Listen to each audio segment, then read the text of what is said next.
What is up, my dudes? Happy whatever day it is when you're watching this. I trust everybody's doing well wherever you may be. I did it again. I built yet another whiskey cabinet. I don't know what's wrong with me. I might have a problem. This might be something I need to address in therapy. In my defense, this one was a commission, and a secret commission at that, and I will get into that shortly. But it was a lot of fun to make, and I'm really, really stoked on how the project came out, how the delivery went. The whole process of the thing over the last couple of months has been really special. So I want to dive into that. I want to dive into a little bit of the concept. I want to dive into a little bit of the technique. This is a long video, much longer than any of the videos I've done previously. So I'm just going to go. I'm going to talk. I'm going to just say things, and whatever comes out, comes out. If you have more questions or comments, shoot them in the comment section below, or DM me over on Instagram, and I'd be happy to answer any questions you got. So without any further ado, let's get into it. So right off the jump, let's talk about grain selection, because this is really key to this piece.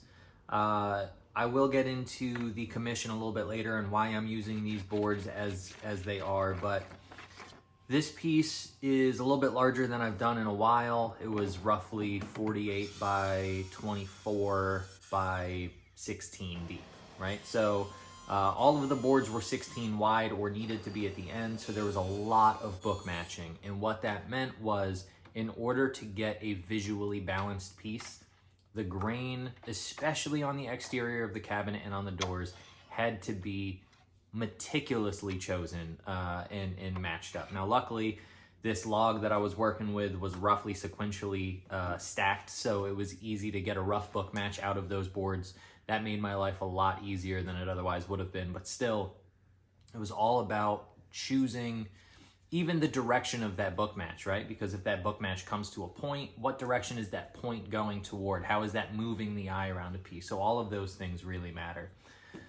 And now, as I said, this was a log that I was working from. This tree was felled from the client's father's backyard, and consequently, being a backyard tree, there was a lot of beautiful grain, there was a lot of movement, there was some beautiful color to it, but it did have a lot of checks, a lot of knots.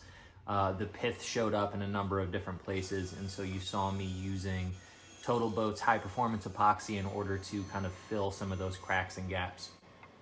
Now, if you're gonna use epoxy to do that, one of my favorite moves is to just tint it black and let it blend into the wood. Especially with walnut, it just kind of disappears. You almost don't even notice it. With some lighter color woods, it obviously does contrast, but there's something really elegant about just black versus wood that works really well in almost all species. So if you are going to stabilize things, that's just how I do it. Take it or leave it. You can play with color. I've done it in the past, but black always seems to work well. Now, again, as I said, there's a lot of book matches in this piece, man. I mean, the entire carcass is book matched. The shelves are book matched. The drawers are book matched. The dividers are book matched. The back panels are book matched. The doors, front and back, are book matched. Everything is book matched in this piece. And because it's a longer glue up, right? Again, the top and bottom are both 48 inches long. I did use Domino's in order to just kind of make the glue up easier.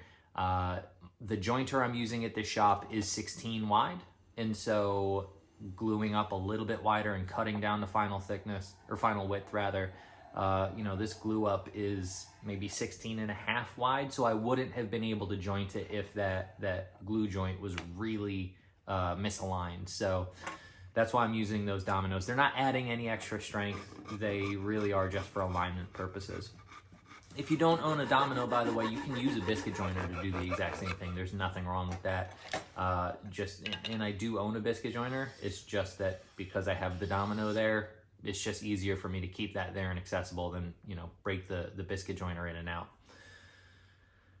And then, I'm doing a little hand tool work to actually build a machine jig, which is a little bit funny, sure. And without getting into all the details of how my shop works, the machines were down that day, but I still wanted to get some work done and get that jig built. And, I haven't built anything with purely hand tools in a while, so I figured it'd be fun. That's why you see me do that. And so you know, I'm about to do all of this joinery. It's just a bunch of dados and domino dados and housings. And so, you know, there's a million different places on the internet you can learn how to do that. It's a very, very simple jig I built, and it's just using a trim router. So instead, I think it's a good moment to kind of talk about the commission a little bit. So a good friend of mine, Jake, he turned 40 very recently. And this entire project was a commission for his 40th birthday or for his 40th birthday rather. And it was a surprise. He had no idea about it. He wanted to commission me for a long time, but his wife wanted it to be a surprise. And what we ended up doing was just lying to him for about 6 months. We've been working on this since January. His birthday is late April. And so he approached me about it on 3 or 4 different occasions. And obviously spoke to his wife about it as well. And we just kept being like, you know, I'm just so busy right now. I don't know. I'd love to do it. I just don't know if I can do this in the time frame for your birthday. Yada, yada, yada. There's a whole bunch of workarounds. It was a lot of fun to just kind of put the ruse on, honestly. But this piece was really special to me because, again, Jake is one of my closest friends, and Lauren wanted me to use the material from her father's house, which turned out to be absolutely lovely walnut. There's a lot of figure in this, and it was really a joy to work with. And it's all air dried. And so it maintained a lot of those purples and greens and blacks and golds that sometimes tend to fade with kiln dried walnut. So it really was lovely. But of course, again, you know, with any trade-off, right? Because it's a tree in the backyard of somebody, and it's not like, you know, highly graded lumber, right? It's not first and seconds. It's not clear. There were a lot of knots. There were a lot of things I needed to work around in order to make the visuals work. So just bear in mind, there's always going to be trade-offs to whatever you do. However, the delivery, which you'll see later in the video, went really well. He was very surprised. It was a lot of fun. And I was just grateful to be a part of that in some small way. Now, on dados and housings and housed mortise and tenons, very quickly, perhaps it wasn't necessary. The dados would have been strong given the orientation. However, my goal was to make a piece that would last for generations, and having those dominoes in there immensely strengthens that joint. So for those of you who are wondering if that's necessary may be a strong word. The right choice, I think, absolutely. Now on veneering, this was, you know, I haven't done veneering in a long time, and part of the thing that brings me joy about my work is having the capacity to explore techniques or ideas that I want to explore in a given moment with a given object. And I didn't think visually that this piece would work with a frame and panel door. You know, it's supposed to be in that mid-century modern vein to fit some of their other furniture, and having a frame and panel just didn't feel right. And frankly, I haven't done veneers in a number of years. I haven't done shop zone veneers in, you know, 5, 6, 7 years. And so I wanted to explore this. You know, Lauren was gracious enough to kind of give me the freedom to do what I thought was best for the piece. And, you know, luckily it ended up being the right choice. I think it works really well with the final piece. Now, these veneers are about 3/32 of an inch thick, so they are on the beefy side. By the time I actually laminated them and then ran everything through the sander, I think it was probably closer to a 1/16. But if you are doing shop zone veneers, I wouldn't go above 1/8 of an inch. That's where I think you really start to get the veneers thick enough and woody enough, if you will, to have to deal with wood movement, which defeats 90% of the point of doing veneers in the first place. And then I did use MDF just because I had that on hand and it was very flat. And I also wanted the weight of the door to be substantial, right? So using something like a ply, which is a little bit lighter, I wanted, when you swing that door open, to have the beef of a solid wood door, but have the visuals of a veneered door, right? And so I have those edge bandings on that are about a 1/2 inch thick at the moment. By the time I cut them after gluing up the veneers, they ended up being about a 1/4 inch thick, which is where I wanted them. And, you know, that way I could run the veneers the full length of the door. The visuals are uninterrupted, but, you know, you don't have any of that exposed MDF on the outside. I don't like iron-on edge banding. That's just me. That's just a personal thing. Maybe that's just me being an elitist to some degree. But I think it's a little bit of a cop-out when they're more professional ways to do a thing. This is not production furniture, right? I'm only making one of these things. If I was making 50, edge banding probably be the way that I go. And then, of course, on pressing veneers, you don't need a vacuum press. I didn't feel like going to get mine because it's in my storage space an hour away.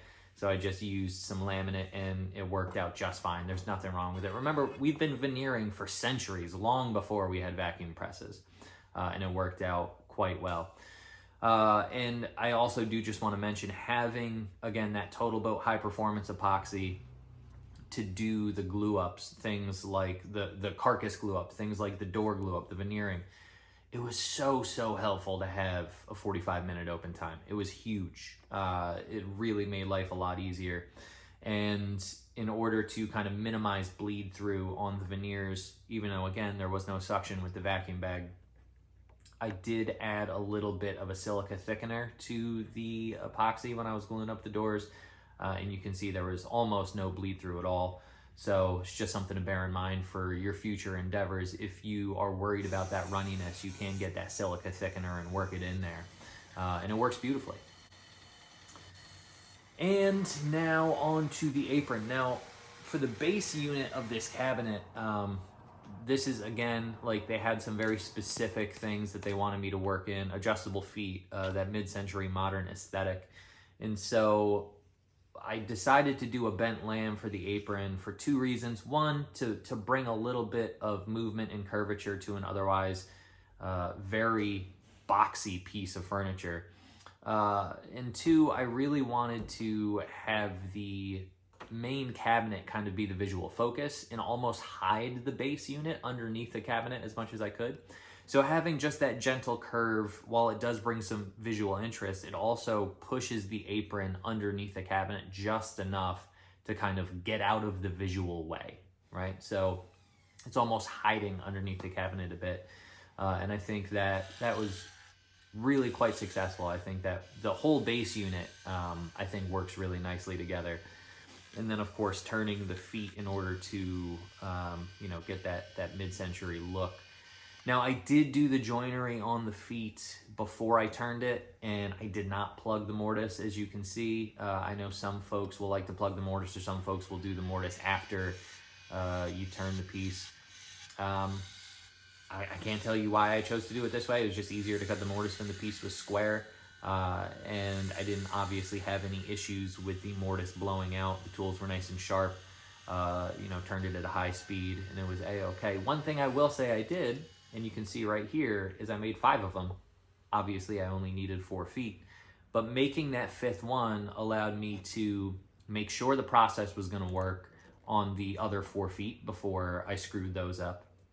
But also, you know, when I go to make the flat on the feet themselves in order to meet the tenon shoulder of the apron, it allowed me to tinker and kind of figure out that process, because that was kind of a shot in the dark. And on that first one, there was a little bit of a gap. There was about a 1/16 gap on the bottom shoulder, which I would have been absolutely frustrated and distraught over had that been on the final piece. But having that extra bit there, you know, allowed me to hone in that process. So make an extra piece for whatever you're doing, even if you're just milling things up, right? And you mill an extra piece up out of poplar so you can practice, so you can know exactly what you're going to do before you do it. Because again, this isn't production work. This is one-off stuff, and in half the time, you're just figuring it out as you go, right? As my friend April likes to say, everything is figure-outable. So figure it out.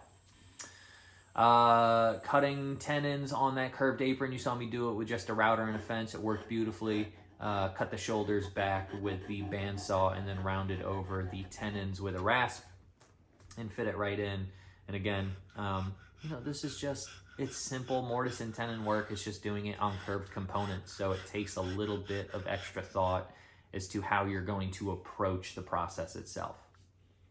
But you can see me flattening out that face so that we get a nice clean shoulder meet, and it fit beautifully.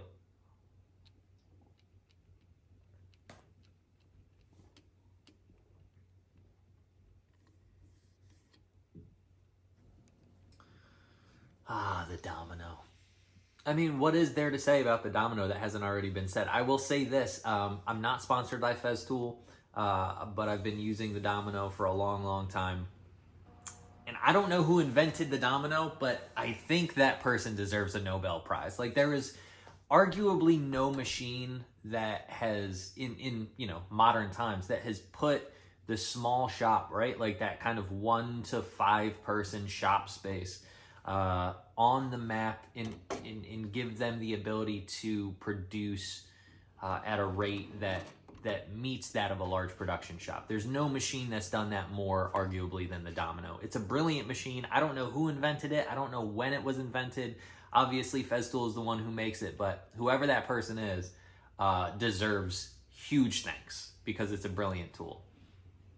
That's just my Domino. You know, you could take or leave the rest of the Festool lineup. They do make good stuff, but the Domino specifically, it's just a brilliant tool. That's all I have to say about that. And now a little bit of hand tool work. You know, you gotta keep the blade sharp when you go to do this. And I can't, for whatever reason, for better or for worse, I can't ever just use a router bit to put an edge profile on a thing. Because it feels disingenuous. There's just something that you gain, or I gain perhaps, I don't want to speak for everybody, but there's something that I gain from seeing a line, a detail that is cut in by hand, that's shaped by hand, that feels uniform and organic, but not overused, right? It's similar to the 3/4 inch rule that I have, right? I never use 3/4 of an inch thickness in anything, ever.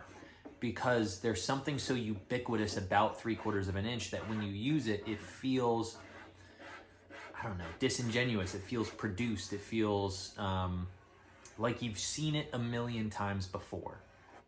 And so I avoid 3/4 of an inch. I go 7/8.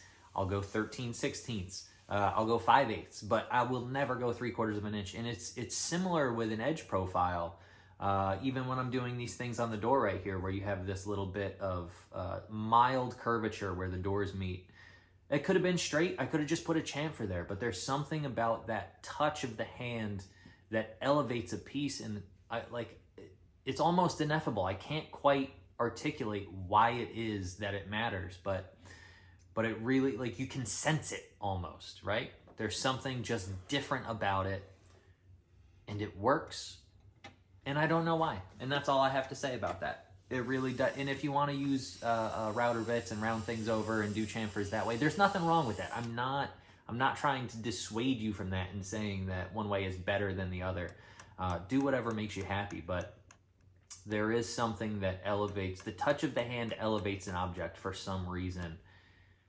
And I'll be damned if I don't figure out by the end of my life how to articulate that. But at this moment in time, I don't quite know what it is. So, anywho, back to the video. You know, turning brass again, it's these details that I think are really interesting and make a piece. The only reason I turn the brass poles is because I haven't been able to find brass poles that fit the aesthetic that I want, and these are really, really simple to make. Nothing more than a scraper and a skew and a file. I think overall this is the second time that I've turned these poles, and it took me maybe an hour to turn all 3 of them, you know? So it's really simple stuff, and it works really well. And, you know, I wanted to add texture in some way that was interesting. I wanted to do something that brought a little bit of Eric, if you will, into this object. And this drawer front, I was really happy with the way that this kind of fits inside the piece. It works, and yet it's different. It stands out, and yet it's not loud. It kind of asks you to run your fingers over it. And Sabertooth, again, one of the sponsors of this build, kind enough to supply me with excellent carving tools in order to explore these organic lines. I don't know, there's just something that I really, really enjoy about this drawer front that, again, is wildly different from anything else that's in the piece, and yet it doesn't feel misplaced. So I was really happy with the way that turned out. And then, you know, it's a hardware time now, my friends. This process is the same in any cabinet that you make. Still using those Brousseau hinges. They're not a sponsor of this build. They just make a fantastic product, so I continue to use them, and I will continue to use them. And they're just made up in New Jersey, so that's a free shout out to Brousseau. So some folks have asked me why I chose to use butt hinges on this piece, though, instead of like a soft close Euro hinge or even a knife hinge. There's just something about butt hinges that felt right in this piece. And to be honest, I hate the way that Euro hinges look. I hate the visuals of them. I hate the pockets that you have to drill into an object in order to get them in there. I just don't think they elevate a piece. They're great for, you know, things like kitchen cabinets or things of that nature. But when you're dealing with a high-end piece, it just feels, I don't know, it feels wrong in some way to have that kind of hardware in there. Again, this is just my opinion. I'm not trying to dissuade anybody from using Euro hinges. Do what makes you happy. But in my opinion, there's something very elegant. There's something very nice about being able to open and close those doors without any resistance. I like that experience. And now, this is always one of the things I get the most questions about, my finishing process.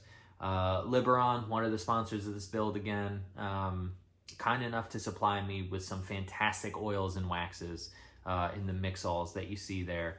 And so what I wanted to do, walnut is, she's a fickle beast, you know, because she's so beautiful, and yet it's one of those woods that oxidizes quickly. And so over a decade or so, it's going to start to get that, you know, amber orangey color, and I didn't want that. And so what I did was to create a toner using those mix-alls and the Liberon oils. And really what that does is it's not a stain, because it's not sitting on the wood and then finishing on top of that. Instead, what it is you're imbuing color into the initial coats of the finish. And each time I mix up a new batch of finish, I'll pour whatever's left over from the last colored batch in there. And so that color gets lighter and lighter over the 5, 6, 7 coats that you apply. And it creates this depth of color that really is incredible. It's really kind of unmatched in just, rather than just putting a clear coat on top of it or doing a stain. And so not only does it keep the walnut, that walnut color, that beautiful brown red that I tried to match there, but it also really, I think, adds to the depth of figure and grain, and it's just stunning. And I'm really, really happy with the way that it turned out. Again, walnut's the only thing that I'll ever do this to. It's the only thing that I'll ever color. But when I do, it just works, and it's just beautiful. Now, one of the things that I had to do for the clients, again, doing commission work, like, there's always these components that you have to give to the client in order to give them the object that they want, right? And one of the things they wanted were trays for the liquor bottles to be able to pull out, so that there was easy access, so you could see all of your bottles and accoutrement, which I totally dug. I thought that was fine. But what I needed to do was find a way to hide those slides, because nobody wants to see metal slides.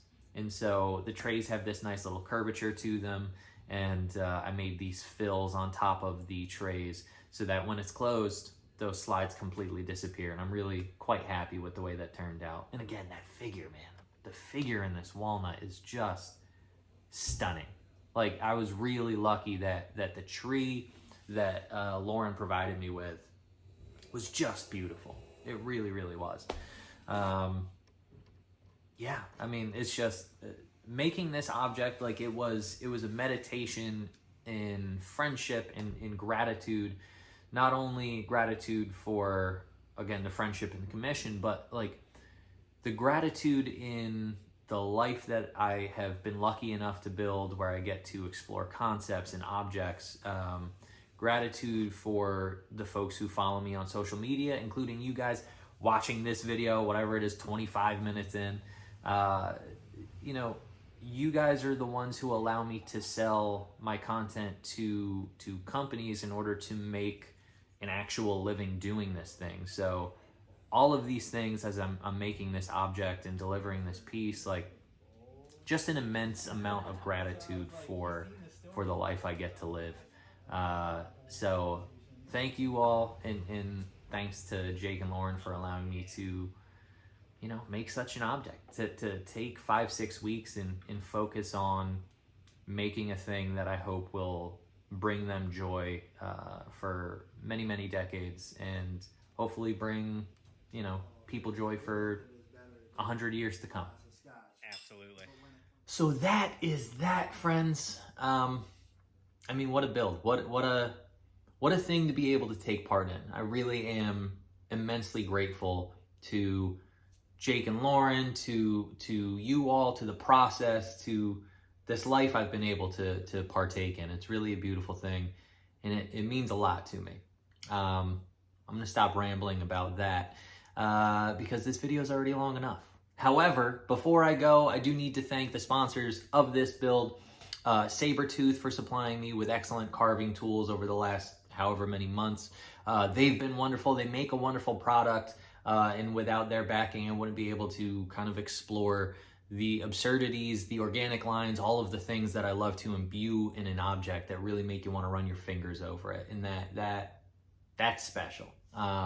So if you want to get yourself some of those and explore that kind of carving technique, code Curtis10 is going to get you 10% off over at their website. So go do that and make a thing. TotalBoat as well, for supplying me with all of the high performance epoxy. Not having to worry about those short open times when you're doing complicated glue ups is huge. And there's a myriad of other reasons to use epoxy when doing bent laminations. That's a whole nother video on just technique. But if you want to get yourself some of that to do things like veneering or bent lams, you can now also use the code Curtis10 over there to get 10% off as well. So go do that. Go do a thing. Go make some curvy, whirvy, swirly things, man. Play and have fun. And you can also get the mixols that I used for the toner over at TotalBoat's website, 10% off again. So go do that. And then lastly, Liberon, who I've been using for, I don't know, 6-7 years. I've been using them for a while. They make some of the best oils and waxes that I've ever used. They're really, really fantastic. Their steel wool is also fantastic. So pick some up from them. You can find their wares over at Rockler. So, you know, again, support my sponsors so they continue to support me, so I can continue to build objects and hopefully teach you guys about how to do them. So there you go. And of course, again, thanks to Jake and Lauren for allowing me to kind of take part in this process. It was a lot of fun. So again, gonna stop there. This video is too long already. Friends, until the next time I make things, which is gonna be soon because I'm me, you know how I do, get out there in the shop, make a thing, find some joy in it. And as always, be good, make good decisions, and I'll catch y'all later.